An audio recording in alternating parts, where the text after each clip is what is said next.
que la volonté de Dieu soit faite. En route pour Jérusalem, Paul et ses compagnons étaient maintenant à Césarée chez Philippe l'évangéliste.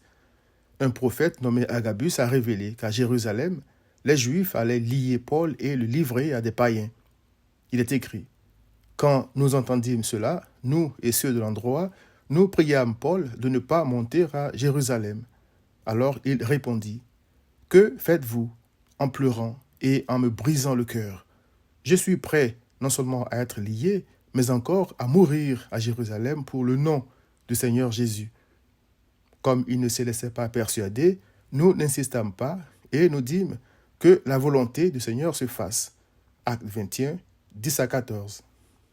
S'il y a une chose que l'homme est incapable de faire, c'est se soumettre à la volonté de Dieu. Si ce n'est pas notre propre chair qui nous empêche de le faire, c'est souvent avec beaucoup d'affection que nos proches le font sans s'en rendre parfois compte. Si ce ne sont pas nos proches, c'est le monde et ses plaisirs, ou alors le diable intervient en personne, entre guillemets. Christ étant sans péché, ce sont ses proches, selon Matthieu 16, 23, et Satan, selon Matthieu chapitre 4, qui ont essayé de l'empêcher de faire la volonté de son Père, mais il a vaincu le diable. Après plusieurs tentatives, les proches de Paul, qui avaient vainement tenté de le dissuader d'aller à Jérusalem, ont fini par dire que la volonté du Seigneur se fasse. Mais pourquoi tant de mal à reconnaître et à nous soumettre à la volonté de notre Créateur? Que faire? Premièrement, le pourquoi. Eh bien, parce que le péché nous a rendus hostiles à Dieu. Il est écrit qu'à cause du péché, tout ce qui concerne Dieu est une folie pour l'homme, et qu'il ne connaît pas Dieu parce qu'il n'a pas l'Esprit de Dieu. Voir 1 Corinthiens 2, 14, Éphésiens 2, verset 2.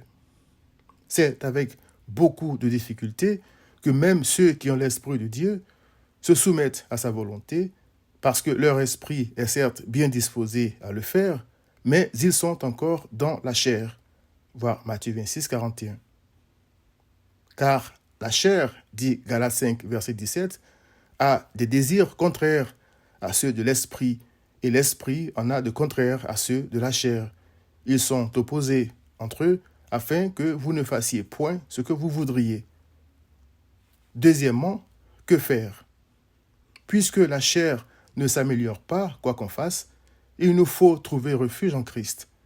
Il a payé de sa vie le prix du pardon des péchés.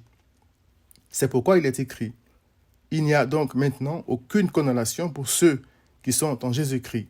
Romains 8, verset 1.